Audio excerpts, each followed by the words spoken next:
الحمد للہ الذي جعل الاسلام خیر الادیان ومذهب اہل السنة والجماعة خیر المذاہب فی الاسلام والصلاة والسلام على نبینا خیر الانام وعلى آلہ وصحبہ الکرام وعلى من تبعهم بإحسان وعلى امامنا الاعظم ابی حنیفة النعمان وعلى غوثنا الاعظم خزائن العرفان وعلى مجدد الألف الثاني حجة الله والبرهان وعلى معجزة الرسول الإمام أحمد رضا خان وعلى سيدي ومرشدي خواجہ محمد شفیع الذي هو مجدد الإسلام وعلى شيخي وأستاذي فضل أحمد الذي هو مفكر الإسلام ولعنة الله على شر الدجاليين الذين قالوا كانت على الخطأ سيدة النساء بنت سيد الأنام أما بعد فأقول أنا العاجز الفقير محمد عرفان۔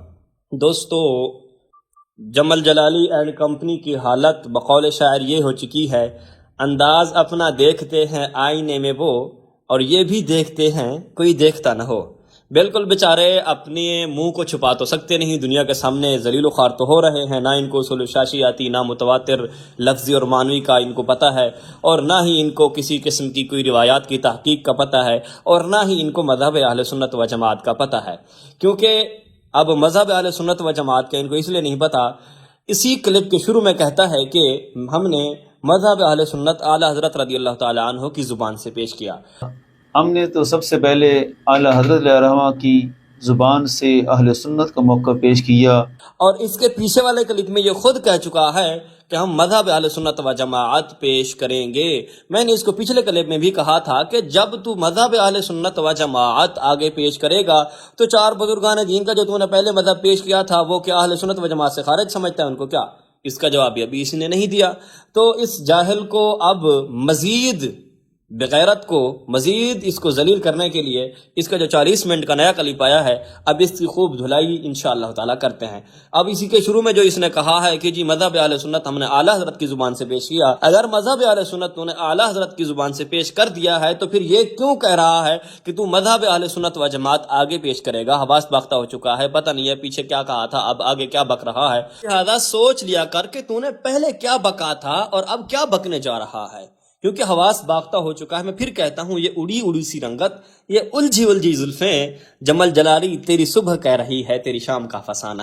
جب تجھے پتہ نہیں ہے کہ تو نے پہلے کیا کہا تھا اب کیا بولنے جا رہا ہے تو جاہل کٹے، اب بولنے کا کیا فائدہ ہے جب تجھے خود کو پتہ نہیں کہ بول کیا رہا ہے؟ اصول الشاشی تجھے نہیں آتی، مجھے سمجھانی پڑ گئی، تیرے جیسے شیخ الحدیث کو اور اصول الشاشی نہیں آتی ہیں۔ تو اب آئیے دوستو اس کے نئے کلپ کی طرف چلتے ہیں۔ 1 منٹ 25 سیکنڈ پر جا کر کہتا ہے کہ جی اب ہونا تو یہ چاہیے تھا کہ سیدی اعلیٰ حضرت کے نام کا انہوں نے ساری زندگی کھایا ہے تو یہاں پر اعلیٰ حضرت کے الفاظ پر رک جاتے۔ ہونا تو یہ چاہیے تھا کہ شاید کچھ ڈر جاتے، کچھ حیا کر جاتے کہ ساری عمر اعلیٰ حضرت کا کھایا ہے، اور اعلیٰ حضرت مسئلہ یزید کو جن لفظوں سے بیان کر رہے ہیں، ہونا تو یہی چاہیے تھا کہ ادھر رک جاتے سارے۔ اور میں تجھے اتنا کہنا چاہوں گا، اگر تیرے اندر ذرہ برابر بھی شرم و حیا ہے تو یہ سوچ لے ڈاکٹر جلالی، جب تو سیدہ خاتون جنت کی طرف خطا کی نسبت کر رہا تھا، کیا تجھے اس وقت ہوش نہیں تھی کہ ساری زندگی تو نے اہل بیت کا کھایا ہے، اور آج سیدہ خاتون جنت اہل بیت کی ماں ان کی طرف خطا کی نسبت کر رہا ہے؟ کیا تجھے اس وقت ہوش نہیں تھی؟ کیا تجھے اس وقت شرم نہیں ہے یہ بات کہتے ہوئے؟ اب تو سیدی اعلیٰ حضرت رضی اللہ تعالیٰ عنہ سے اختلاف کرنے کی بنا پر یہ کہہ رہا ہے، اس وقت تجھے جیل بھی ہو گئی اس بات پر کہ جب تو نے سیدہ خاتون جنت سلام اللہ تعالیٰ علیہا کی طرف خطا کی نسبت کی تھی، کیا اس وقت تجھے یہ باتیں یاد نہیں تھیں؟ شرم آنی چاہیے تجھے۔ حضرت سے اگر اختلاف کیا تو لوگوں کو رک جانا چاہیے تھا، کیونکہ اعلیٰ حضرت کے نام کا کھایا ہے، تو کیا تو نے سیدہ خاتون جنت کے نام کا نہیں کھایا، اہل بیت کا نام نہیں کھایا، کہ تو اب صرف رافضیوں کو خوش کرنے کے لیے ایسی باتیں کرنے لگا ہے؟ بہت بہت افسوس والی بات ہے، لیکن جمل جلالی شرم تم کو مگر آتی نہیں۔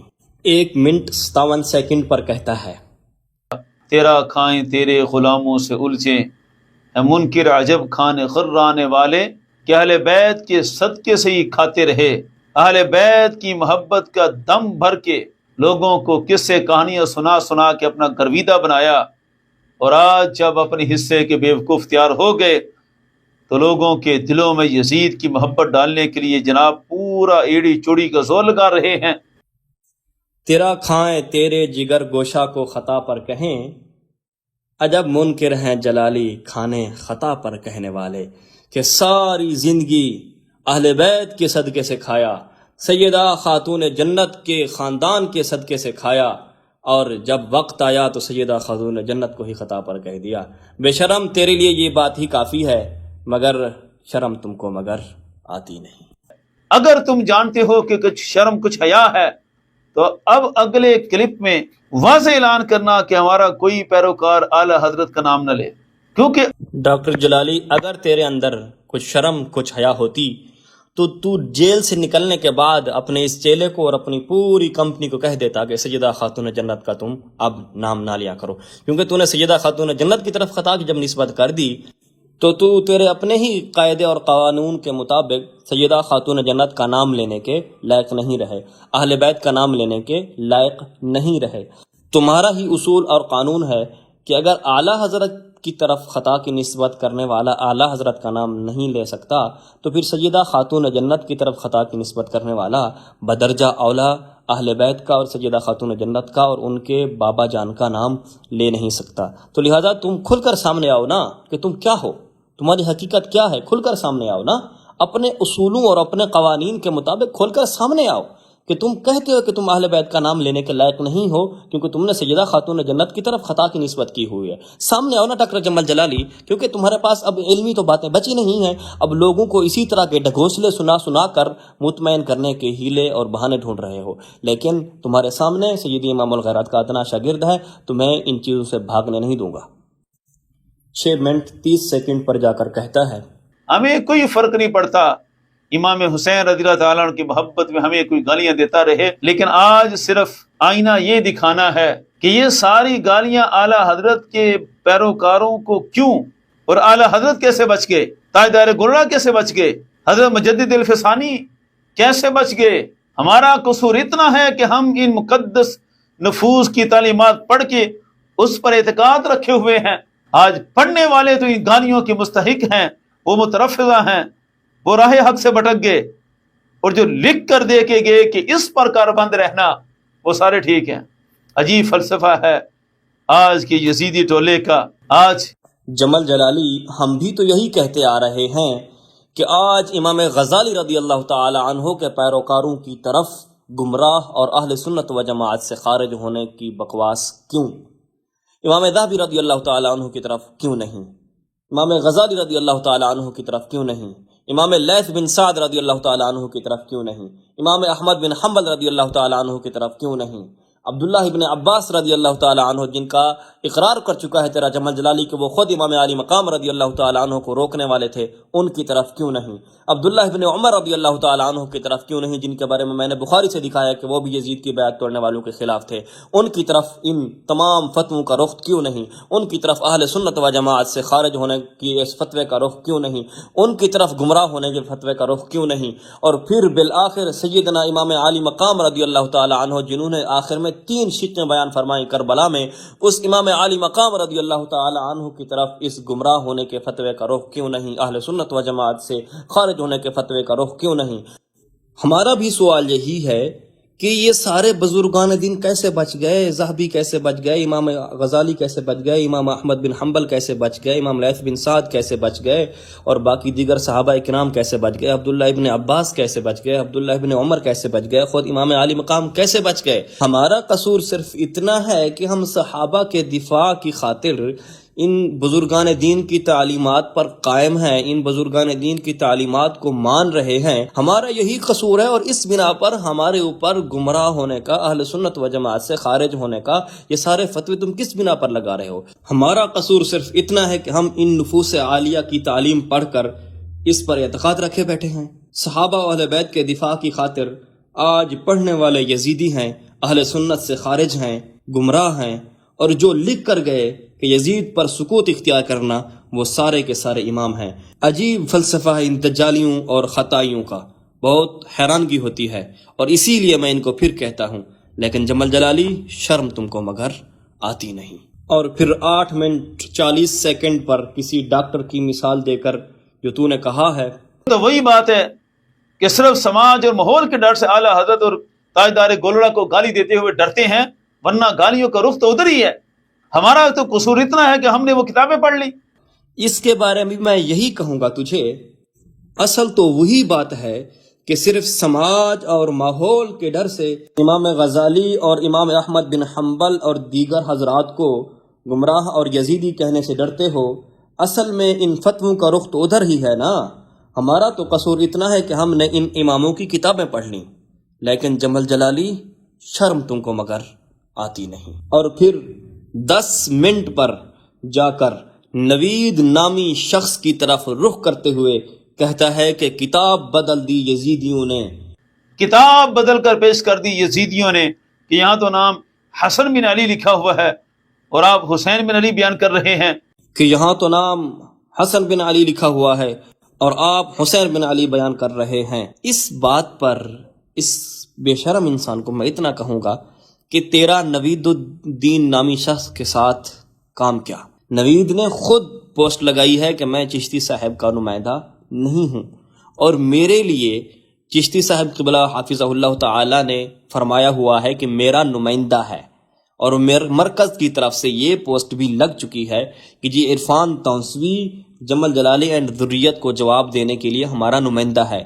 تو جو تیسرا بندہ ہے جس کے بارے میں ہمارا بھی یہی اعلان ہے کہ وہ ہمارا بندہ نہیں ہے، وہ خود بھی اقرار کر کے کہتا ہے کہ میں چشتی صاحب کا بندہ نہیں ہوں، اس کی طرف تو رخ کیوں کرتا ہے؟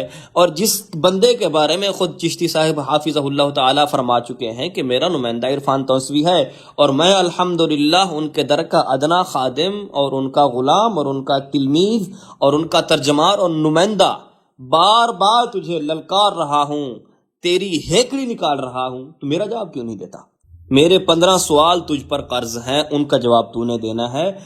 میں نے جو تجھے اصول الشاشی کا سبق پڑھایا ہے وہ سبق تو نے ابھی مجھے سنانا ہے، تو میرا جواب کیوں نہیں دیتا؟ مجھے سبق اپنا کیوں نہیں سناتا کہ اصول الشاشی میں متواتر اور مشہور کو ایک کر دیا، حالانکہ محشی اس پر تنبیہ بھی فرما رہے ہیں، لیکن جمل جلالی شرم تم کو مگر آتی نہیں۔ ہم تو حیران ہیں کہ اب دکھائیں تو کیا دکھائیں؟ تم حیران نہ ہو، میں تمہیں بتاتا ہوں کہ تم نے کیا دکھانا ہے اور کیا کرنا ہے۔ تم نے میرے 15 سوالوں کے جواب دینے ہیں، پہلے ان کے جواب دے دو۔ اصول الشاشی میں جو تم نے فحش غلطی کی ہے اس کا اعتراف کر لو، اور دیگر ائمہ پر یزیدی ہونے کا، گمراہ ہونے کا اور ان کے اوپر اہل سنت و جماعت سے خارج ہونے کا فتویٰ لگا دو۔ میں تمہیں بتاتا ہوں تم نے یہ فتوے دکھانے ہیں اور تم نے یہ کچھ کرنا ہے۔ یہ تمہاری حقیقت میں بیان کر رہا ہوں، یہ تمہاری حقیقت تم نے لوگوں کے سامنے اب پیش بھی کرنی ہے۔ تمہارا باپ پیش کرے گا، تم کیا ہو؟ پھر 12 منٹ پر جا کر اپنا رونا دھونا روتا ہے۔ اب جب ہم ان ائمہ کا نام لیتے ہیں تو ہر ایک کو ہی رد کرتے جاتے ہیں۔ آخری حال ہم نے یہی سوچا کہ جن کا یہ نام لیتے ہیں وہی پیش کر دیں، کہ جو ہم جن کا بھی نام لیتے ہیں ان کا رد کرتے جاتے ہیں۔ آخری حل ہم نے یہی سوچا کہ یہ جن کا نام لیتے ہیں وہی پیش کر دیں۔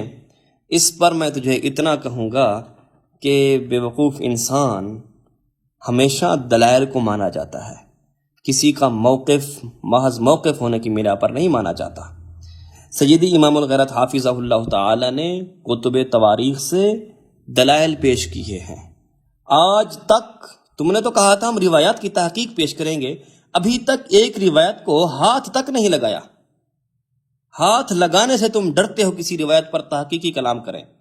تیرے ڈاکٹر جمل جلالی نے ایک روایت پیش کرنے کی کوشش کی تھی، جمل جلالی تو نے کوشش کی تھی وہ یزید کا نام امیر المومنین کے ساتھ لینے والوں کو کوڑے مارنے والے کی، اس میں جو راوی ہے وہ بالکل مجہول الحال ہے اور بالکل متروک الحدیث ہے۔ اس کے بعد جو اس کے اوپر روایت کھڑی ہوئی ہے جس پر حضرت سیدنا عمر بن عبدالعزیز کہتے ہیں یزید رحمت اللہ علیہ یترحم کے الفاظ ہیں، اس روایت پر تمہیں سانپ سونگ گیا۔ بغیر تو جب خود کہتے ہو کہ تم روایات پر کلام کرو گے، روایات کی تحقیق پیش کرو گے، تو جمل جلالی کر نہ پیش، دلائل سے بات چلتی ہے۔ کسی امام کے ساتھ اختلاف کرنا اس کا مطلب بالکل یہ نہیں ہے کہ تم اس امام کے مخالف ہو۔ بے وقوف انسان بڑے بڑے ائمہ کے ساتھ فتاوی رضویہ شریف میں سیدی اعلیٰ حضرت رضی اللہ تعالی عنہ نے اختلافات کیے ہیں، تو کیا اب ہم اعلیٰ حضرت رضی اللہ تعالیٰ عنہ کو کہیں کہ آپ ان کی کتابوں کے حوالے اپنے فتاوی رضویہ سے نکال دو جی، تم نے کیوں لکھے ہوئے ہیں فتاوی رضویہ شریف میں ان کے نام، ان کے حوالے، ان کو نکالو اپنی کتاب سے، کیوں کہ تم نے ان کے ساتھ اختلاف کیا ہوا ہے۔ اگر ذرہ برابر بھی علم کا پاس ہے تمہیں تو کوئی ڈھنگ کی بات کرو۔ یہ کیا جی ان کے ساتھ اختلاف کر دیا، ان کے ساتھ اختلاف کر دیا، بڑے بڑوں کے ساتھ اعلیٰ حضرت رضی اللہ تعالیٰ عنہ نے اختلاف کیے ہوئے ہیں، بزرگان دین نے اختلاف کیے ہوئے ہیں، دلائل کے ساتھ بات ہوتی ہے۔ تم نے تو ابھی تک ایک بھی روایت پیش نہیں کی، نہ ایک روایت پر کلام کیا ہے۔ 15 سوال تمہارے اوپر قرض بن چکے ہیں، اصول الشاشی جیسی عام بچوں والی کتاب تمہیں آتی نہیں ہے، اور حالت تمہاری یہ ہے۔ کسی امام کے ساتھ اختلاف کرنے کا مطلب یہ ہے کہ بس اب اس امام کا نام ہی نہیں لینا، یہی علم ہوتا ہے۔ جاہل لوگ کیا عالم اس طرح کی گفتگو کرتے ہیں کہ اگر کسی امام سے اختلاف کر دیا تو بس اب اس کا نام نہیں لے سکتے۔ یہ عالم کی زبان سے نہیں نکل سکتا، یہ جاہل ہی ہو سکتے ہیں جو کہہ سکتا ہے کہ اگر کسی امام کے ساتھ اختلاف کرنا ہے تو اب اس کا نام ہی نہیں لے سکتے۔ واہ، لیکن جمل جلالی شرم تم کو مگر آتی نہیں۔ ایسا بیوقوف ترین بندہ بھی ہم نے دلیل کی دنیا میں کم ہی دیکھا، ایسا ذلیل اور کمینہ انسان ہم نے بھی علمی دنیا میں کم ہی دیکھا کہ مسلم الثبوت میں واضح لکھا ہوا ہے کثرت الاحاد المتفقۃ فی معنی ولو التزاما توجب العلم بالقدر المشترک وهو التواتر المعنوی، کہ کثرت کی شرط یہاں پر بھی موجود ہے۔ تو یہ جاہل بچوں والی کتاب اصول الشاشی کو نہیں سمجھ سکتا، یہ مسلم الثبوت اور اس کی شرح فواتح الرحمود کو اس کا اٹھانا بھی، میں نے جس طرح توضیح تلویح کے بارے میں کہا تھا، اس کا اٹھانا توضیح تلویح کی توہین ہے، اسی طرح اس جیسے جاہل کا مسلم الثبوت اور فواتح الرحمود کو اٹھا کر بیان کرنا بھی ان عظیم کتابوں کی توہین ہے۔ بہرحال اس کو میں نے متواتر لفظی معنوی ان دونوں کا فرق کیا ہوتا ہے، یہ کیا چیزیں ہوتی ہیں، اپنے پہلے بیان میں سمجھا دیا ہے۔ امید کافی ہے جس طرح اصول الشاشی کا سبق میں نے اس کو پڑھایا تھا، متواتر لفظی اور معنوی کا سبق بھی اس کو سمجھ آ گیا ہوگا۔ اب آگے چلتے ہیں۔ اور تواتر معنوی میں جس کو اعلیٰ حضرت نے پیش کیا، وہاں خبر واحد ہی ہوتی ہے لیکن وہ اتنی زیادہ آتی ہے۔ بیوقوف انسان خود تو کہہ رہا ہے کہ لیکن وہ اتنی زیادہ آتی ہے، زیادہ کہہ رہا ہے نا، تو پچھلے کلپ میں نے تجھے کہا ہے کہ تو 2 روایات پیش کر دے، زیادہ نہیں 2 ہی پیش کر دے، میں نے تو تجھے کہا ہے۔ ابھی تک تو تجھ سے ایک ہی روایت پیش نہیں ہوئی، میں نے تجھے 2 کا کہا ہے، اور تو خود اقرار کر رہا ہے کہ وہ اتنی زیادہ آتی ہے۔ تو پھر بات تو وہی ہوئی جو ہم نے کہی کہ زیادہ اور کثرت کے ساتھ جب وہ ایک خبر واحد آئے گی جس کا مسلم الثبوت میں بھی ہے کثرت الاحاد المتفقہ، کثرت جو تو خود کہہ رہا ہے زیادہ، تو کمینے انسان اقرار تو کر رہا ہے کہ زیادہ ہو، تو کون سی روایتیں زیادہ ہیں تمہارے پاس؟ ابھی تک تو تم نے ایک روایت بھی پیش نہیں کی اور دعویٰ تمہارا زیادہ کا ہے۔ ابھی تک تمہیں 2 کا چیلنج مل چکا ہے کہ 2 روایتیں پیش کر دو، ہم تمہیں مان جائیں گے، وہ بھی تم نہیں پیش کر سکے اور اپنے آپ ہی دام میں آ گئے۔ اس سے کہتے ہیں الجھا ہے پاؤں یار کا زلف دراز میں، لو آپ اپنے دام میں سیاد آ گیا، اس کے منہ سے نکل گیا کہ زیادہ۔ جب زیادہ کا تو اقرار کر رہا ہے اور پیش ایک بھی نہیں کر رہا تو شرم تو تجھے آنی چاہیے تھی، لیکن جمل جلالی شرم تم کو مگر آتی نہیں۔ پھر 15 منٹ پر جا کر کہتا ہے جس طرح یزید کے فسق کی خبریں ہیں تو ساری خبر واحد کے قبیل سے مختلف خبریں ہیں۔ متواتر کی بے ڈھنگی گفتگو کرتے ہوئے، بے ڈھنگی گفتگو کہہ رہا ہوں، جو علم والا ہوگا وہ اس کی گفتگو کو سن کر ہی سمجھ جائے گا۔ اس جیسا جاہل جو اصول الشاشی میں اتنی فحش غلطیاں کرتا ہے وہ کیسے النبراس کو پڑھ رہا ہے، اس جیسا جاہل النبراس کی بھی توہین کر رہا ہے۔ بہرحال یہاں پر بھی یہ خود کہہ رہا ہے جس طرح یزید کے فسق و فجور کی خبریں، ابے جاہل یہ خبریں جمع کا صیغہ ہے، خبریں جمع کا صیغہ ہے، وہی بات کثرت والی پھر بھی تیرے منہ سے نکل گئی۔ تمہیں چیلنج ہو چکا ہے 2 روایتیں پیش کرو، پیش ابھی تک ایک نہیں کی، اقرار کرتے ہو ہم روایات پیش کریں گے، پیش کر نہیں سکتے تم، اور پھر خود کہہ رہے ہو کہ یزید کے فسق و فجور کی خبریں، تو پھر پیش کرو نا۔ دعویٰ تواتر کا ہے، کہہ رہے ہو خبریں اور 2 بھی نہیں پیش کر سکتے، یہ تمہاری علمی اوقات ہے اور تم باتیں کرتے ہو بڑی بڑی۔ اسی لیے میں کہتا ہوں کہ جمل جلالی شرم تم کو مگر آتی نہیں۔ پھر آگے 16 منٹ 55 سیکنڈ پر اب یہاں کیا ہوا؟ ماننا پڑا کہ یزید کا اہل مدینہ پر حملہ یہ اس کے فسق کی دلیل ہے اور یہ تواتر سے ثابت ہے۔ واقعہ حرہ کے حوالے سے جو سیدی امام الغیرت حافظہ اللہ تعالی نے فرمایا کہ وہ تواتر کے ساتھ ثابت ہے، اس پر کہتا ہے کہ اب یہاں کیا ہوا؟ یزید کا اہل مدینہ پر حملہ یہ اس کے فسق کی دلیل ہے اور یہ تواتر سے ثابت ہے۔ سب سے پہلی بات تو سیدی امام الغیرت نے یہ نہیں فرمایا کہ یہ اس کے فسق کی دلیل ہے۔ جاہل انسان، کلام میں تجھے اس طرح کی خیانت کرتے ہوئے شرم نہیں آتی؟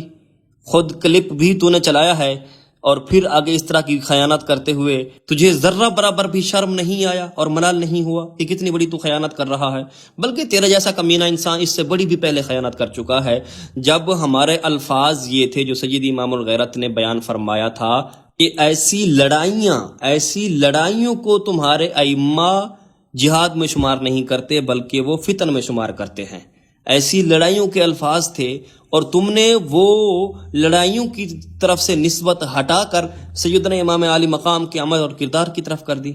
تیرے جیسا خائن ایسی بات کر دے تو اس میں تعجب نہیں ہونا چاہیے کہ تو پہلے بھی بڑا کمینہ اور خائن انسان ہے، تو خیانتیں کرتا آ رہا ہے۔ لیکن اب باتوں میں آ ہی گئے ہیں ہم اس فتنہ والے مسئلہ پر، تو میں نے دوستوں کو حوالے تو دیے تھے، انہوں نے آگے پھیلا دیے ہوں گے، لیکن آج میں بھی بیان کر دیتا ہوں وہ حوالہ۔ انہوں نے خود تنظیم المدارس کے نصاب میں درجہ عالمیہ سال دوم کے حل شدہ پرچہ جہات میں خود انہوں نے لکھا ہوا ہے، صفحہ نمبر ہے اس کا 83۔ انہوں نے لکھا ہے ملت، عنوان دیا ہے ملت اسلامیہ میں واقع ہونے والے بعض فتنے۔ اس عنوان کے 6 سطر بعد 7ویں سطر شروع ہوتی ہے، آپ صلی اللہ علیہ وسلم کے بعد جو فتنے ہوئے وہ مشہور ہیں، جیسے سیدنا عثمان غنی رضی اللہ تعالی عنہ کا قتل۔ اب انہوں نے سیدنا عثمان غنی رضی اللہ تعالی عنہ کی شہادت کو بھی فتنہ قرار دیا۔ اب دیکھیے ان کی شہادت بھی فتنہ ہوئی، جنگ جمل، جنگ صفین، جنگ نہروان وہ بھی فتنہ ہو گئیں۔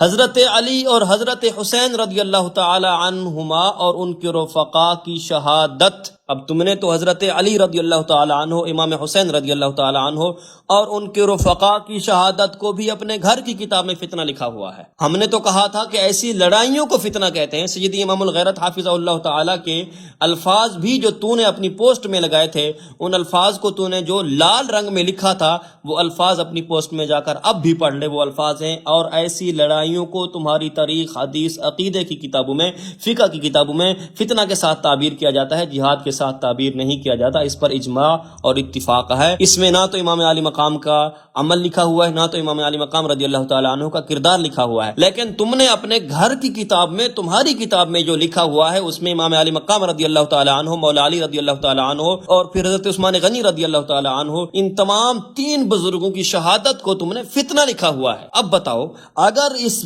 طرح کی یہ بات گستاخی بنتی تھی لڑائیوں کی طرف فتنے کی نسبت کرنے کی وجہ سے، تو تم نے نفوس قدسیہ کی شہادتوں کو فتنہ لکھا ہوا ہے، تو تم کتنے بڑے گستاخ ہوئے۔ اور آج ہم پر گستاخ ہونے کا فتویٰ جو بار بار تم لگا رہے ہو، ابھی تک تم سے یہ کیوں بات چھپی رہی؟ یہ کتاب پتہ ہے کب کی چھپی ہوئی ہے؟ یہ کتاب چھپی ہوئی ہے 2016 کی اشاعت ہے اس کی، 2013 تا 2015 تک کے یہ حل شدہ پرچہ جات ہیں، 2016 میں اس کتاب کی اشاعت ہے، تو ابھی تک تم کیوں خاموش رہے؟ اس گستاخی، اگر یہ گستاخی بنتی ہے تو تم سب سے بڑے گستاخ ہو۔ تم نے مدارس میں پڑھائی یہ کتاب، تم نے طلباء کو کہا کہ امام علی مقام رضی اللہ تعالی عنہ کی شہادت فتنہ، مولا علی رضی اللہ تعالی عنہ کی شہادت فتنہ، سیدنا عثمان غنی رضی اللہ تعالی عنہ کی شہادت فتنہ، اور تم بڑے گستاخ ہو۔ تم نے پڑھایا، بچوں کو سکھایا، اپنے مدارس میں رکھا، تو بتاؤ اب تم کتنے بڑے گستاخ ہو؟ یہ تمہارے ضمیر پر چھوڑتا ہوں، اور ان جیسے کمینوں کو جو اندھے ہو کر مان رہے ہیں جمل جلالی اور ذریت کو، ان کے اوپر چھوڑتا ہوں کہ تمہارا ضمیر اب کیا کہتا ہے، کہ اب بھی تم اس جیسے کمینے انسان کو کنز العلماء کہتے ہو، یا سیدہ خاتون جنت کی طرف خطا کی نسبت کرنے والے اس خطائی ٹولے کو چھوڑ دیتے ہو۔ اب جس کے جی میں آئے وہی پائے روشنی، ہم نے تو دل جلا کے سر عام رکھ دیا۔ لیکن مجھے لگتا نہیں جلالی ذریت اس کمینے کو سبق سکھا پائے گی، اسی لیے تو میں کہتا ہوں کہ جمل جلالی، شرم تم کو مگر آتی نہیں۔ اب میں آتا ہوں اسی واقعہ حرہ کی طرف۔ سیدی امام الغیرت حافظہ اللہ تعالی نے واضح بیان فرمایا ہے کہ اس میں شبہ اجتہاد ہے، کہ جس کو حضرت امیر معاویہ رضی اللہ تعالی عنہ مسلمانوں کا حکمران بنا رہے ہیں، اتنی بڑی امارت اس کے ہاتھ میں دے رہے ہیں، اس کے اندر اجتہاد کی صلاحیت دیکھتے ہوں گے تبھی تو دے رہے ہیں۔ اسی لیے جب اہل مدینہ نے بنو امیہ کے خاندان کو بے جا وہاں مدینہ سے نکال دیا، اس وقت یزید نے لشکر بھیجا تھا، اس لشکر میں بسر بن ابی ارطات جیسے صحابہ کرام بھی موجود تھے، کیونکہ اہل مدینہ نے خاندان بنو امیہ کے ساتھ اس وقت ان کو مدینہ شریف سے نکال کر یہ زیادتی کی تھی، اسی کے بدلے لینے کے لیے، اور جو وہاں پر بیعت کو توڑ چکے تھے، جن کے خلاف عبداللہ ابن عمر بھی کھڑے ہو گئے تھے۔ یاد رکھنا، جس وقت وہ بیعت لوگ توڑ چکے تھے اہل مدینہ، اس وقت عبداللہ ابن عمر بھی نبی کریم صلی اللہ علیہ وسلم کی احادیث بیان کر کے ان کے خلاف کھڑے تھے۔ جب عبداللہ ابن عمر جیسے حضرات ان لوگوں کے خلاف نبی کریم صلی اللہ علیہ وسلم کے فرامین پیش کر سکتے ہیں، تو کیا یہ شبہ نہیں پیدا ہو سکتا کہ یزید نے بھی وہ خروج کے احکام دیکھتے ہوئے، خروج والی حدیثوں کو دیکھتے ہوئے اس نے کہا ہو کہ ان کے خلاف اب جنگ کرنا بنتا ہے، اور اس نے وہ حملہ کر دیا۔ اور اس کے بعد جو واقعہ حرہ کی جھوٹی تفصیل بیان کی جاتی ہے، وہ انہوں نے گھوڑے باندھے مسجد نبوی میں اور دوشاؤں کی عزت دری کی گئی، یہ بالکل جھوٹ، غیر ثابت، یہ کسی صحیح سند والی روایت کے ساتھ ثابت ہی نہیں ہے۔ پھر اس کا بھی چیلنج کر رہا ہوں، یہ بھی جو تم خرافات جو ہے نا ان کو عام کر رہے ہو کہ مدینہ شریف میں یہ بدکاریاں ہوئی، فلاں فلاں ہوئے، اس کا تمہیں چیلنج ہے، صحیح سند کے ساتھ ثابت کرو۔ اگر صحیح سند کے ساتھ ثابت نہیں کر سکتے تو تم اپنے منہ سے مدینہ شریف کی دوشیزاؤں کی، ان تمام بیبیوں کی، ان تمام اہل مدینہ کی تم گستاخی کر رہے ہو، بڑے گستاخ تم ہو۔ اس وقت تو ان کا آپس کا معاملہ تھا، بنو امیہ تھے اور اہل مدینہ تھے، ان کے ساتھ جو آپس میں معاملہ ہوا وہ جانے اور ان کا رب جانے، لیکن تم آج جو چیزیں وہاں پر نہیں ہوئیں اہل مدینہ کے ساتھ، اہل مدینہ کی دو شیزاؤں کے ساتھ، وہ تم غلط منسوب کر کے اس کے مجرم تم خود ہی ہو، ورنہ ثابت کرو۔ ہر بات پر تمہیں کہتے ہیں کہ کوئی دلیل تو دو، آج تک تم نے ایک روایت پیش نہیں کی، جھوٹے دعوے، جھوٹی باتیں۔ تو لہٰذا جب یہ سارا واقعہ اس طرح کا ہے کہ اہل مدینہ نے سب سے پہلے غلطی کی، انہوں نے بنو امیہ کے خاندان کو وہاں سے نکالا، یزید کی بیعت توڑ کر ان یزید کے خلاف خروج کیا، اس وقت عبداللہ ابن عمر رضی اللہ تعالی عنہ بھی ان لوگوں کے خلاف تھے، بسر بن ابی ارطات رضی اللہ تعالی عنہ بھی ان لوگوں کے خلاف تھے، اور دیگر صحابہ کرام رضوان اللہ علیہم اجمعین تھے۔ تو لہذا یہ پھر کہہ رہا ہوں، یہ ان کا معاملہ ان کے رب کے ساتھ ہے، ہم اس کو فسق کی دلیل نہیں بنا سکتے، کیونکہ ایک تو اس کی جو تفصیل ہے، یہ واقعہ تو صحیح متواتر ثابت ہے، جس طرح سیدی امام الغیرت نے فرمایا، ہاں مانتے ہیں، لیکن جو اس کی تم تفصیل بیان کرتے ہو وہ بالکل ثابت نہیں ہے، اور جو تم بیان کرتے ہو وہ تو تفصیل ہے ہی نہیں، جھوٹ ہے، جھوٹ ہے، جھوٹ ہے، اس کو ثابت کر کے دکھا دو۔ 20 منٹ 38 سیکنڈ پر جا کر کہتا ہے، حضرت امام غزالی علیہ الرحمہ نے جو بات کی ہے وہ ایک الگ موضوع ہے، اس پر انشاءاللہ ہم الگ سے ایک مستقل کلپ ریکارڈ کروائیں گے کہ حضرت امام غزالی علیہ الرحمہ نے جو فرمایا ہے، ہم اس پر ایک الگ کلپ ریکارڈ کریں گے۔ ہاں کیجئے گا، ہم منتظر ہیں، بلکہ میں تو اپنے پہلے کلپ سے منتظر بیٹھا ہوں کہ تو کب امام غزالی رضی اللہ تعالیٰ عنہ پر گمراہ ہونے کا، اہل سنت و جماعت سے خارج ہونے کا، یزیدی ہونے کا فتویٰ لگائے گا، میں منتظر بیٹھا ہوں۔ بلکہ اسی کلپ میں تیری ایک چوری تو پکڑنے لگا ہوں، تیری ایک خیانت تو میں آگے اس امام غزالی رضی اللہ تعالیٰ عنہ والے مسئلے پر بیان کرنے لگا ہوں، تو آگے چل تو صحیح، میں تیرا پورا کلپ کا آپریشن کرتا جا رہا ہوں۔ تھوڑا آگے جا کر امام غزالی علیہ الرحمہ پر بہتان باندھتے ہوئے کہ یہ جو کہا نا کہ کافر ہو چکا تھا قتل کا حکم دینے سے، اس پر امام غزالی علیہ الرحمہ نے شبہ پیش کیا تھا کہ یہ ہمارے لیے قطعی طور پر واضح نہیں ہوتا کہ یزید کا حکم تھا یا نہیں تھا، ظنی طور پر جو دلائل ہیں وہ الگ ہیں۔ اس میں امام غزالی علیہ الرحمہ کا موقف کفر اور اسلام کے لحاظ سے ہے۔ کہتا ہے کہ امام غزالی رضی اللہ تعالیٰ عنہ نے فرمایا ہے کہ یہ ہمارے لیے قطعی طور پر واضح نہیں ہوتا کہ یزید کا حکم تھا یا نہیں تھا، ظنی طور پر جو دلائل ہیں وہ الگ ہیں۔ اس میں غزالی علیہ الرحمہ کا موقف کفر اور اسلام کے لحاظ سے ہے۔ اس خبیث اور خائن انسان کو یہاں پر بھی خیانت کرتے ہوئے شرم نہیں آئی۔ آئیے میں امام غزالی رضی اللہ تعالی عنہ کا پورا کلام یہاں پر آپ کو سناتا ہوں۔ امام غزالی علیہ الرحمہ فرماتے ہیں فَإِن قِيلَ هَلْ يَجُوزُ لَعْنُ يَزِيدَ لِأَنَّهُ قَاتِلُ الْحُسَيْنِ أَوْ آمِرٌ بِهِ۔ امام غزالی رضی اللہ تعالی عنہ فرماتے ہیں اگر کہا جائے کہ کیا یزید پر لعنت کرنا جائز ہے کیونکہ وہ امام علی مقام رضی اللہ تعالی عنہ کا قاتل ہے، یا امام علی مقام رضی اللہ تعالی عنہ کے قتل کا حکم دینے والا ہے، تو فرماتے ہیں قلنا ھذا لم یثبت اصلا، فرماتے ہیں کہ ہم کہتے ہیں کہ یہ اصلاً سرے سے ثابت ہی نہیں ہے۔ کیا فرما رہے ہیں امام غزالی کہ یہ اصلاً اور سرے سے ثابت ہی نہیں ہے، اور یہ کمینہ اور خائن خبیث انسان کہہ رہا ہے کہ امام غزالی نے فرمایا کہ ہمارے لیے قطعی طور پر واضح نہیں ہوتا کہ یزید کا حکم تھا یا نہیں تھا، ظنی طور پر جو دلائل ہیں وہ الگ ہیں۔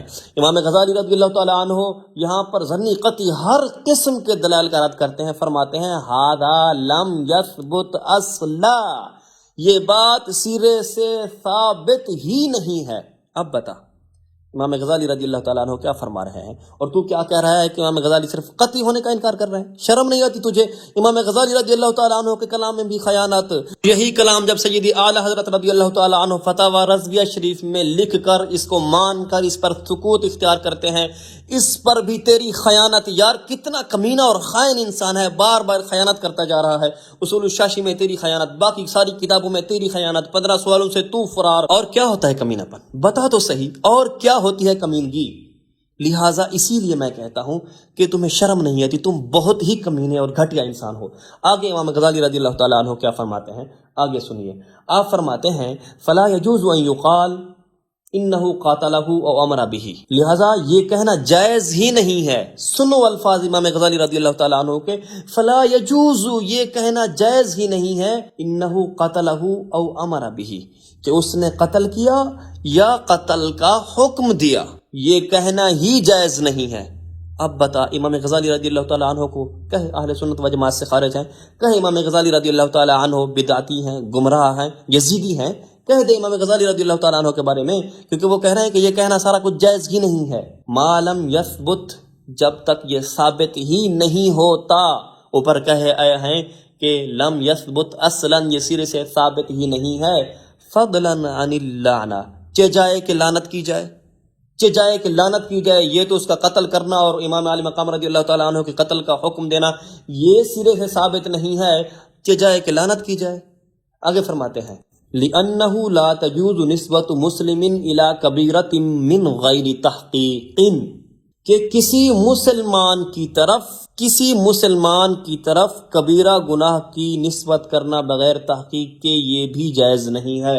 مطلب بغیر تحقیق کے یزید کی طرف امام علی مقام رضی اللہ تعالی عنہ کے قتل کی یا قتل کا حکم دینے کی نسبت کرنا یہ جائز نہیں ہے۔ کیوں جائز نہیں ہے؟ اس لیے جائز نہیں ہے، امام غزالی فرماتے ہیں کسی مسلمان کی طرف کبیرہ گناہ کی نسبت کرنا یہ جائز نہیں ہے، لہذا یزید کی طرف امام علی مقام رضی اللہ تعالی عنہ کے قاتل کی یا قاتل کا حکم دینے کی نسبت کرنا بھی جائز نہیں ہے، کیونکہ یہ لم یثبت اصلا، سرے سے ثابت ہی نہیں ہوتا۔ اور یہ کیا کہہ رہا ہے؟ یہ امام غزالی کے اس کلام میں خیانت کرتے ہوئے کہتا ہے کہ اس میں غزالی علیہ الرحمہ کا موقف کفر اور اسلام کے لحاظ سے ہے۔ اگر کفر اور اسلام کے لحاظ سے امام غزالی رضی اللہ تعالی عنہ کا موقف ہوتا تو وہ کہتے ہیں کہ لا تجوز نسبت مسلم الی کبیرۃ من غیر تحقیق، وہ تو مسلمان کہہ رہے ہیں اور تو نے کیا کہہ دیا ہے؟ بغیرت انسان کسی بات پر تو شرم کر لے رہا، کسی مقام پر کسی محل پر تو کچھ نہ کچھ شرم کر لے۔ اتنا بے شرم انسان تو میں نے بھی کبھی، جتنی بھی میں نے بحثیں کی ہیں، گفتگو کی ہیں، تیرے جیسا قسم خدا کی اٹھا کر کہہ رہا ہوں، میری یادداشت میں تیرے جیسا کمینہ انسان نہیں ملا۔ بغیرت انسان ہر بات پر جھوٹ بولتا جا رہا ہے، سوالوں کو کھائے جا رہا ہے، تیرے اوپر 50 سوال قرض ہیں ان کو کھائے جا رہا ہے۔ جو بندہ اعلان کرتا ہے کہ میں چشتی صاحب کا نمائندہ نہیں ہوں، اس کی طرف رخ کرتا ہے تو جواب دینے کی کوشش کرتا ہے۔ جس بندے کے بارے میں اعلان ہوا ہے کہ یار یہ میرا نمائندہ ہے، یہ میرا ترجمان ہے، اس کے طرف آنے کی تجھ سے ہمت ہی نہیں ہو رہی، اور کیا کمینہ پن ہوتا ہے یار؟ کچھ تو شرم کر لے، کچھ تو حیا کر لے یار۔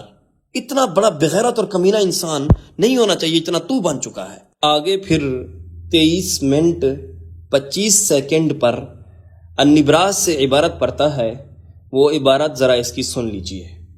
فرماتے وصح ان یزید ارسل جیشا الی مدینہ، وصح ان یزید ارسل جیشن الی مدینہ، مفعول بھی اس کی نحو میں اب مجرور ہونے لگ گیا ہے۔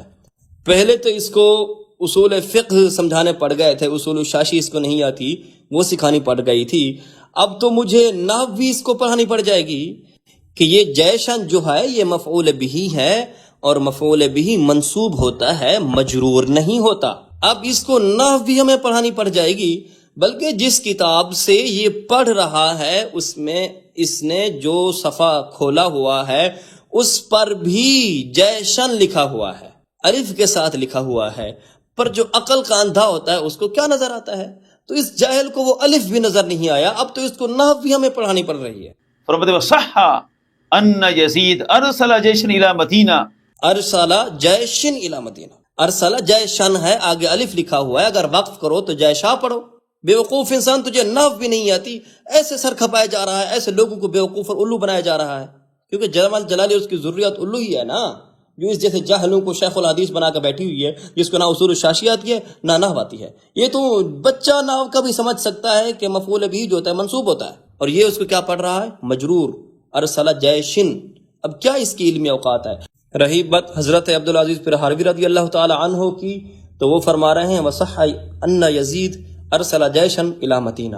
اس میں تو ہم کہتے ہیں کہ یہ متواتر سے ثابت ہے کہ یزید نے ایک لشکر بھیجا۔ رہی بات آگے جو واقعہ کی تفصیل ہے وہ بالکل غیر ثابت ہے، جیسی تفصیل بیان کی جاتی ہے وہ بالکل غیر ثابت ہے، چاہے اس کا دعویٰ عبدالعزیز پرہاروی کریں، چاہے ابن حجر کریں، چاہے کوئی بھی کرے، بغیر دلیل کے کسی کی بات بھی نہیں مانی جائے گی، کیونکہ کوئی معصوم عن الخطا نہیں ہے۔ تم تو کہتے ہو کہ سیدہ خاتون جنت محفوظ عن الخطا نہیں ہے، تو تمہیں تو شرم آنی چاہیے ایسی باتیں کرتے ہوئے۔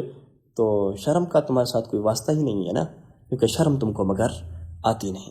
پھر 23 منٹ 54 سیکنڈ پر ایک بار پھر خیانت کی عبدالعزیز پرہاروی رضی اللہ تعالی عنہ کے کلام میں۔ پیچھے اور مزید رد کیا، کہا انہ قد روی عنہ امور آخر منکر من الفسق والفجور وشد المنکرات ما جرى على اہل البیت رضی اللہ عنہم، انہ قد روی عنہ امور آخر، لا حول ولا قوت۔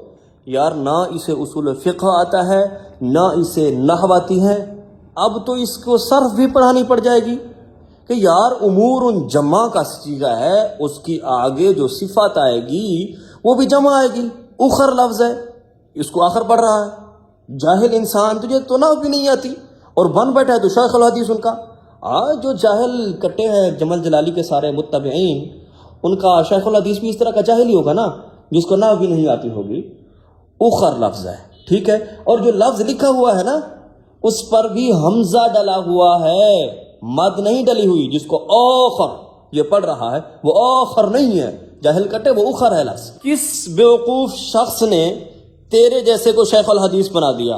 وہ بندہ مجھے چاہیے، کیونکہ میں نے اس شخص کو 21 توپوں کی سلامی پیش کرنی ہے سامنے کھڑا کر کے کہ واہ تو نے عظیم کارنامہ سر انجام دیا ہے۔ جس بندے کو نہ اصول فقہ آتا، نہ نحو آتی، نہ صرف آتی، اس بندے کو تو نے شیخ الحدیث بنا دیا۔ تجھے تو سامنے کھڑا کر کے توپوں کے سامنے 21 توپوں کی سلامی دینی چاہیے۔ ایسے بندے کو شیخ الحدیث بنا دیا جس کی وحشت کا یہ حال ہے کہ متواتر اور مشہور 2 قسمیں الگ الگ ہیں اصول الشاشی میں، ان کو ایک بنا کر بیٹھ گیا۔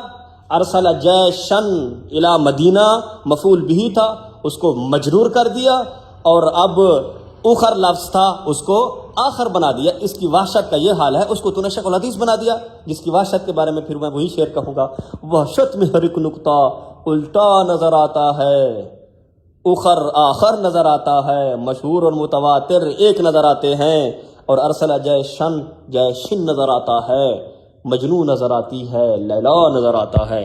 یہ اس کی جہالت کا حال ہے۔ اب بھی کوئی بیوقوف اس کو پھر شیخ الحدیث پتہ نہیں علامہ فہمہ اسامہ اوبامہ پاجامہ کہہ رہے ہوں گے، تو اس کا پاجامہ سارا کھل چکا ہے، نحو کا بھی پاجامہ اس کی کا کھل چکا ہے، اس کی صرف کا بھی پاجامہ کھل چکا ہے، اور اس کی اصول فقہ کا بھی پاجامہ کھل چکا ہے۔ یہ ہے اس کی حقیقت۔ تو بات تھی اس کی صرف کے پاجامہ کے کھلنے کی۔ اب آتے ہیں عبدالعزیز پرہاروی رضی اللہ تعالی عنہ کے کلام کی طرف، جس میں اس نے خیانت کی ہے، وہ خیانت اس نے کیسے کی ہے، وہاں پر وہ کیا کچھ کہہ رہے تھے، اور اس نے وہاں پر بھی خیانت کرنے سے اپنے آپ کو باز نہیں رکھا۔ میں آپ کو عبدالعزیز پرہاروی رضی اللہ تعالیٰ عنہ کا پورا کلام سناتا ہوں۔ جس طرح امام غزالی رضی اللہ تعالیٰ عنہ کا کلام سناتے وقت اس نے خیانت کی، خباثت کی، اسی طرح عبدالعزیز پرہاروی رضی اللہ تعالیٰ عنہ کا کلام بھی اس نے کاٹ کر پیش کیا، اس میں بھی خیانت کی۔ اب سنو، وَإِنَّمَا اخْتَلَفُوا فِي يَزِيدَ بْنِ معاویہ، یہ شرح عقائد کی اصل عبارت ہے۔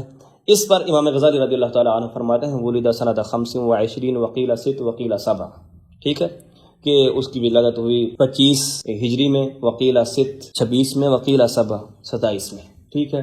وَمَلَكَ الْأَمْرَ بَعْدَ أَبِيهِ 3 سنين وأشهر كذا في جامع الأصول وما يحكى عن النبي صلى الله عليه وسلم أبصر معاوية يحمله فقال أهل الجنة يحمل النار فموضوع۔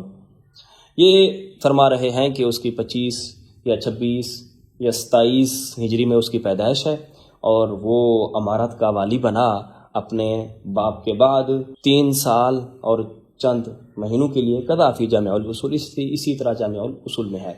وما یحکى عن النبی صلی اللہ علیہ وسلم ابصر معاویہ یحملہ، اور جو حکایت کیا جاتا ہے کہ نبی کریم صلی اللہ علیہ وسلم نے دیکھا معاویہ رضی اللہ تعالیٰ عنہ اس کو اٹھائے جا رہے تھے، تو فرمایا جنتی جہنمیوں کو اٹھا رہے ہیں، فموضوع، یہ موضوع ہے۔ وقضا ما ذکرہ الشیعۃ انہ رآہما، اور اسی طرح جو شیعہ ذکر کرتے ہیں کہ اس نبی کریم صلی اللہ علیہ وسلم نے دیکھا ان دونوں کو، فقال ہما فی النار، یہ دونوں جہنم میں ہیں، وذالک لانہ ولد فی اواخر خلافت عثمان رضی اللہ تعالیٰ عنہ، اور یہ اسی لیے موضوع ہے اسی طرح کیونکہ وہ پیدا ہوا حضرت عثمان غنی رضی اللہ تعالیٰ عنہ کی خلافت کے آخر میں، ٹھیک ہے۔ ثم انہ قد روی عنہ امور اخر، پھر اس سے دوسرے امور منکرہ من الفسق والفجور مروی ہیں، واشد المنکرات ما جرى على اہل البیت، بھی اسی طرح امام عبدالعزیز پرہاروی رضی اللہ تعالی عنہ اقوال نقل کر رہے ہیں جو دوسری کتابوں میں ہیں۔ انہوں نے اپنا موقف یہاں پر نہیں بیان کیا، وہ نقل اقوال کر رہے ہیں۔ یہ کمینہ انسان عبدالعزیز پرہاروی رضی اللہ تعالیٰ عنہ کے کلام میں بھی خیانت کرتے ہوئے کہہ رہا ہے کہ وہ یزید کے فسق و فجور کی بات کر رہے ہیں۔ کچھ تو شرم کر لینا، لیکن کیوں تو شرم نہیں کرتا؟ اسی لیے کہ شرم تم کو مگر آتی نہیں۔ 24 منٹ 30 سیکنڈ پر جا کر کہتا ہے، اور علامہ پرہاروی علیہ الرحمہ نے جب علامہ تفتزانی کا رد کیا تو اس وقت علامہ تفتزانی یزید کے کفر کی بات کر رہے تھے کہ علامہ پرہاروی رحمۃ اللہ تعالی علیہ نے جب علامہ تفتزانی علیہ الرحمہ کا رد کیا تو اس وقت علامہ تفتزانی علیہ الرحمہ یزید کے کفر کی بات کر رہے تھے۔ آئیے یہی عبارت دوبارہ پڑھ لیجئے، کفر کی بات ہو رہی تھی یا فسق کی بات ہو رہی تھی، جس پر علامہ پرہاروی رضی اللہ تعالی عنہ نے علامہ تفتزانی علیہ الرحمہ کا رد کیا ہے۔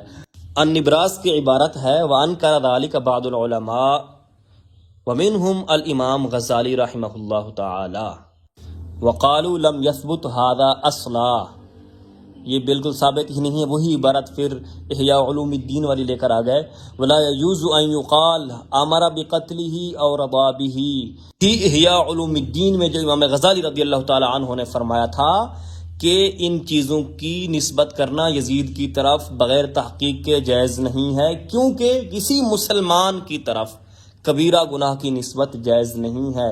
کیا تجھے اتنا بھی علم نہیں ہے جو کبیرہ گناہ ہے وہ فسق کا سبب ہوتا ہے یا کفر کا سبب ہوتا ہے؟ کبیرہ گناہ کرنے سے بندہ فاسق ہوتا ہے یا کافر ہوتا ہے؟ تو کیوں اتنی بڑی خیانت کر رہا ہے کہ علامہ پرہاروی رضی اللہ تعالی عنہ نے جب تفتزانی علیہ الرحمہ کا رد کیا تو اس وقت تفتزانی علیہ الرحمہ یزید کے کفر کی بات کر رہے تھے، وہ تو یہ دونوں باتیں فسق کے جو ہے نا سبب کی ذکر کر رہے ہیں۔ یہ شرم نہیں آتی؟ بات بات پر کمینگی، بات بات پر خیانت، بات بات پر کانٹ چھانٹ، یہ اپنے آپ کو شیخ الحدیث کی مسند پر بٹھاتے ہوئے بھی شرم نہیں آتی؟ اور جو تیرے سامنے طالب علم ہوتے ہیں وہ تیرے کانوں پر دو نہیں لگاتے چپیڑے کے بغیرت انسان ہمیں یہاں پر آ کر اس حدیث پڑھانے کے لیے بیٹھ جاتا ہے، اصول پڑھانے کے لیے بیٹھ جاتا ہے، اور تیری حالت یہ ہے کہ ہر بات پر تو خیانت کرتا ہے، ہر بات پر عبارتوں میں خیانت کرتا ہے، عبارتوں میں کانٹ چھانٹ کرتا ہے، جھوٹ بولتا ہے، کذب بیانیاں کرتا ہے۔ شرم تجھے پھر بھی نہیں آتی؟ شرم کیسے آیا ہے؟ شرم تم کو مگر آتی نہیں۔ پھر آگے 25 منٹ 10 سیکنڈ پر جا کر کہتا ہے، اور اگلی بات ایسی مشہور بات، مشہور بمانا متواتر معنوی، مشہور بمانا متواتر معنوی، میں تجھے چیلنج کرتا ہوں، تو کسی کتاب میں دکھا دے مشہور بمانا متواتر معنوی، مشہور بمانا متواتر مانوی دکھا جا، میں تجھے مان جاؤں گا۔ تجھے پہلے بھی بہت زیادہ چیلنج دے چکا ہوں، اب تو کسی کتاب میں یہ دکھا دے مشہور بمانا متواتر مانوی ہوتا ہے، میں پھر بھی تجھے مان جاؤں گا۔ بغیرت انسان، تجھے کچھ بھی نہیں پتا، کسی لفظ کا نہیں پتا، کسی اصطلاح کا نہیں پتا، کسی چیز کے بارے میں تجھے علم نہیں ہے، بار بار بات کم جھاگ زیادہ بکتا جا رہا ہے، کتابوں میں خیانت کرتا جا رہا ہے، جھوٹ بولتا جا رہا ہے، کذب بیانیاں کرتا جا رہا ہے، افتراء پردازیاں کرتا جا رہا ہے، لیکن تیرے ٹولے کو شرم تک نہیں آ رہی۔ اتنے بڑے کوئی بے شرم لوگ ہو یار، اتنی بڑی کی بے شرمی والی ٹیم میں نے زندگی میں نہیں دیکھی، ایسا گروہ میں نے پہلی بار دیکھا ہے جو اتنا بڑا بے شرم اور کمینہ ہے۔ کہ جانے بلا کہ یہ علمی دنیا، دلائل اور علمی اصطلاحات کیا ہوتی ہیں۔ یہ ان کی جانے بلا، علمی دنیا کیا ہوتی ہے، دلائل کیا ہوتے ہیں، علمی اصطلاحات کیا ہوتے ہیں، ان کو کیا پتا کہ متواتر کا منکر اصول شاشی دنیا کی ساری اصول کی کتابوں میں لکھا ہوا ہے کہ وہ کافر ہوتا ہے، اور یہ رٹ لگائے پھر رہا ہے گمراہ ہونے کی۔ اس جہل کا اب میں کیا بولوں، اس کو نہیں پتا، میں چیلنج کر رہا ہوں۔ متواتر کے بارے میں تو کسی کتاب میں دکھا دے کہ اس کا منکر گمراہ ہوتا ہے، کسی کتاب میں دکھا دے۔ پہلے جا اصول الشاشی پڑھ، جماعت میں بیٹھ، کلاس میں بیٹھ، بچوں کی طرح گھٹنے ٹیک کر اصول الشاشی پڑھ لے۔ بلکہ اصول الشاشی کیسے پڑھے گا، تجھے تو نحو بھی نہیں آتی، تو پہلے نحو پڑھ لے، پھر اصول الشاشی، پھر بڑی کتابیں پڑھ لینا۔ یہ تیرے لیے سب سے بہترین مشورہ ہے، لیکن مجھے امید نہیں ہے کہ تو پڑھنے کی کوشش کرے گا، کیونکہ جمل جلالی شرم تم کو مگر آتی نہیں۔ شکل سے بھی اندھیرا اور اندر بھی اندھیرا۔ شکل سے بھی اندھیرا اور اندر بھی اندھیرا، لماسو کی نسل، تیری شکل کا میں بتاؤں گا لماسو کی نسل اندھیرا کیا ہوتا ہے، یہ تو تجھے انشاءاللہ تعالی آہستہ آہستہ آگے پتہ چلے گا، تیری کیا درگت بنے گی انشاءاللہ تعالی، تو کیسا ذلیل ہونے والا ہے، یہ تجھے خود کو بھی گمان بھی نہیں ہوگا کہ میں تجھے کیسے ذلیل کروں گا۔ تو چل تو صحیح میرے ساتھ۔ پھر 28 منٹ 7 سیکنڈ پر کہتا ہے کہ انہوں نے فواتح الرحمود کا نام لیا، تو ہم فواتح الرحمود سے مسئلہ یزید بیان کر رہے ہیں۔ اس کتاب کا انہوں نے بڑا نام لیا، فواتح الرحمود کا۔ اللہ کے فضل سے ہم نے اس میں بھی وہ مسئلہ یزید نکال لیا کہ ان کا کیا نظریہ ہے۔ پہلی بات، ہم نے فواتح الرحمود کا نام لیا اصول کے بیان میں، اصول فقہ کے لحاظ سے، کہ اس میں اصول فقہ جو ہے متواتر کے لیے لکھا ہوا ہے کثرت الاحاد المتفقۃ فی معنی، کہ جس طرح متواتر لفظی میں بھی کثرت کی ضرورت ہے، اسی طرح متواتر معنوی میں بھی کثرت کی ضرورت ہے۔ اب رہی یہ بات کہ جو فواتح الرحمود میں لکھا ہوا ہے اس کو پہلے پڑھتے ہیں، پھر میں تم سے پوچھتا ہوں کہ اس کو تم بھی مانتے ہو یا نہیں مانتے، اور میں کوئی الگ کتاب سے یہ پیش نہیں کر رہا، تمہاری ہی ویڈیو میں جہاں پر تم نے وہ صفحہ دکھایا ہے اسی سے سکرین شاٹ میں یہاں پر بھی لگا رہا ہوں، اور پھر تمہیں للکارتا ہوں اور تم سے پوچھتا ہوں، مجھے یہ بتاؤ کہ تم بھی اسی طرح ان الفاظ کو فواتح الرحمود سے مانتے ہو یا نہیں مانتے۔ آئیے یہ الفاظ دیکھتے ہیں۔ فواتح الرحمود کا جو انہوں نے صفحہ پیش کیا ہے وہ ہے صفحہ نمبر 273۔ لکھتے ہیں وَكَثْرَةُ الْأَشْخَاصِ لَا تَسْتَلْزِمُ كَثْرَةَ الْعَدُولِ وَالْمُجْتَهِدِينَ۔ اس کے آگے شرح میں لکھا ہوا ہے قائل امامت معاویہ لم یکونوا مجتہدین، حضرت امیر معاویہ رضی اللہ تعالی عنہ کی امامت کے قائلین مجتہد نہیں تھے۔ اب بتا تو مانتا ہے یہ بات یا نہیں مانتا، تیرے ضمیر پر چھوڑتا ہوں۔ آگے اسی کے ہے اللہم الا نادرا، شاید گننے چننے کوئی ایک ہوں بس۔ اب میں تجھ سے پوچھتا ہوں، اپنے ضمیر سے بتا مجھے، حضرت امیر معاویہ رضی اللہ تعالی عنہ کی امامت کے قائلین غیر مجتہد تھے؟ کیا یہ تو فواتح الرحمود والوں کی اس بات سے متفق ہے یا نہیں ہے؟ رہی بات ان کو بحر العلوم کہنا، تو ان کا لقب ہے بحر العلوم، کسی کا بحر العلوم لقب ہو جانا یہ اس چیز کو مستلزم نہیں ہے کہ اس کی ہر بات صحیح ہوگی، بات دلائل سے مانی جائے گی، کسی کی بھی ہو۔ یہ میں تمہیں بار بار سمجھانے کی کوشش کرتا ہوں۔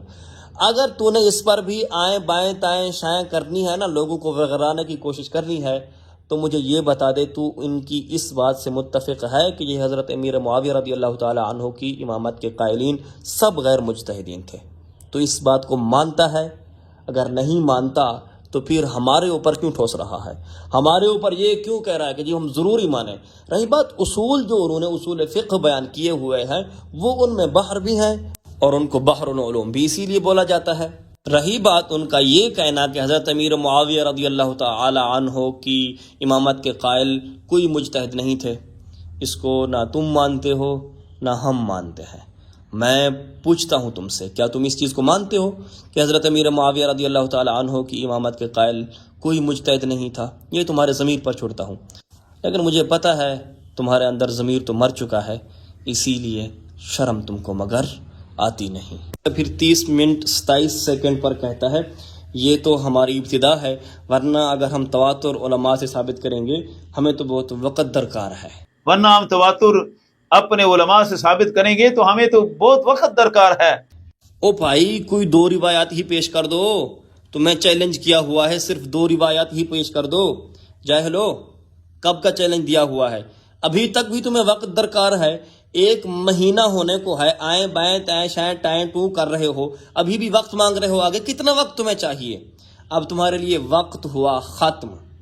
میری طرف سے تمہیں مناظرہ کا ہے چیلنج، اس کلپ میں کہہ رہا ہوں میری طرف سے جمل جلالی اینڈ ذریت کو محمد عرفان تونسوی کی طرف سے مناظرہ کا ہے چیلنج۔ اب سامنے آؤ، کتنا تمہیں وقت چاہیے؟ 1 مہینہ ہو گیا تم ٹائیں بائیں ٹائیں شائیں کر رہے ہو، اگر مگر ڈگر ادھر ادھر بھاگ رہے ہو، ابھی بھی تمہیں وقت چاہیے۔ کتنا وقت تمہیں چاہیے؟ اب تمہیں کوئی وقت نہیں ملنے والا، اب تم سامنے آؤ، مناظرہ کرو۔ میں تمہیں مناظرہ کا چیلنج دے رہا ہوں۔ اگلا کلپ جو تمہارا آئے چیلنج مناظرہ کو قبول کر کے مناظرہ کی شرائط، وقت اور جگہ کی تعیین کا کلپ ہو، اس سے زیادہ وقت تمہیں نہیں ملنے والا۔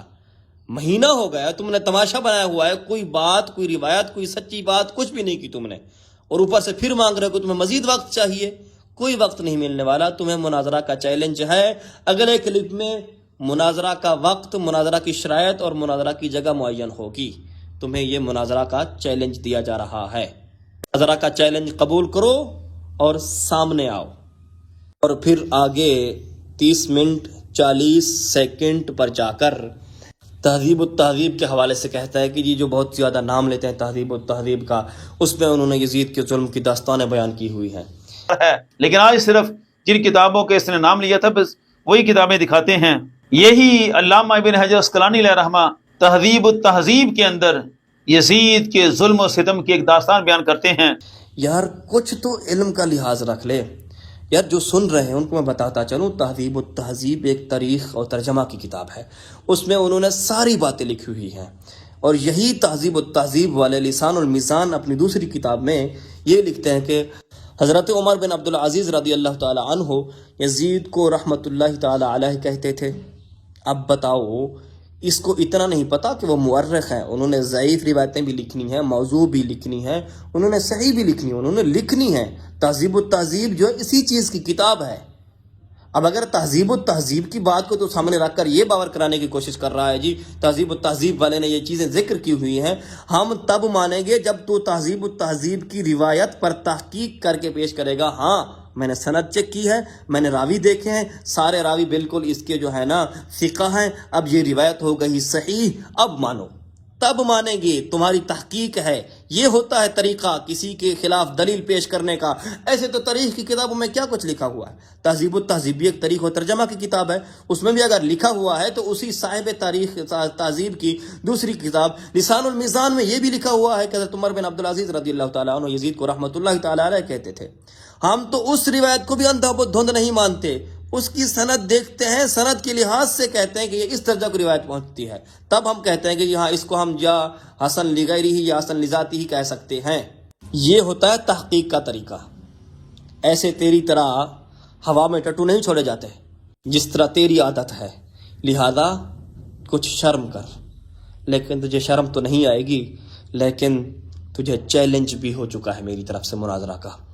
اب مناظرہ ہوگا، اب وقت متعین کرو، جگہ متعین کرو اور شرائط پیش کرو اور سامنے آؤ، تمہیں پتہ چلے دلائل کیسے پیش کیے جاتے ہیں۔ ذرا اس کی بکواس آپ سن لیجئے۔ ملا فضل یزیدی کو ہمارا بھی چیلنج ہے ایک تو پچھلا دعویٰ بھی قرض ہے، اس کو بھی ثابت نہ کر سکا کہ امام حسین رضی اللہ تعالیٰ عنہ کے عمل کو جہاد نہیں کہہ سکتے، فتنہ کہا جاتا ہے۔ بتائے کہ کس کس نے فتنہ کہا اور جہاد کی نفی کی۔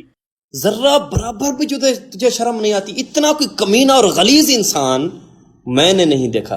میں نے پھر کہہ رہا ہوں، بار بار کہہ رہا ہوں، ایسا کوئی گھٹیا ترین انسان آج تک میں نے نہیں دیکھا کہ اس کے گھر سے اب حوالہ دیا جا چکا ہے کہ تیری تنظیم المدارس کی کتاب میں لکھا ہوا ہے حضرت عثمان غنی رضی اللہ تعالی عنہ کا قتل وہ فتنہ، مولا علی رضی اللہ تعالی عنہ اور حضرت امام علی مقام رضی اللہ تعالی عنہ کی شہادت یہ بھی فتنہ، ان تمام حضرات کی شہادتیں بھی فتنہ تم نے گھر میں لکھا ہوا ہے، اور ہمارے الفاظ ان کی شہادات کی طرف تھے ہی نہیں۔